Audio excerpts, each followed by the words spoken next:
Flood damaged vehicles sold without disclosing the damage is illegal in most states, but that doesn't mean it won't happen. Too often when a flood damaged car is declared a total loss by an insurance company, that information isn't clearly communicated to potential buyers. Consumer Reports found that some flood damaged vehicles are sold with clean titles, meaning a flood damaged car could easily find its way back into the used car market.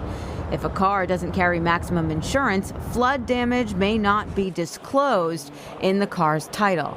Consumer Reports says a mechanic should conduct a thorough inspection, but there are things you can do too. The first thing you want to do is come over to the front of the car. Inhale and see if there's any kind of moldy or musty smell. If you have that, you definitely want to walk away from the car. Next, pop up the trim panel on the side of the door here. If the carpet is dirty or if there's any kind of sediment in here or rust. Also look in the door pockets. If there's any kind of sediment in here or dirt or stones, that's what happened when the water came up and in the car, and as it drained away, it settled and hid in there. Pop off some of the caps and covers for the seat bolts. If these are scratched up or even look rusted, that means the seat was taken out so it can air dry. Look where a spare tire would be kept. If it's got sound deadening, smell if it's musty or moldy smelling. See if there's any rust on exposed screws, on the panels, or even on the tools like the jack or the jack stand. Look along the back of the engine bay, and there's some soft material here. It's sound deadening. When water rose and stays when the car is flooded, it's going to recede and leave a flood line. If there's anything like that, walk away from the vehicle.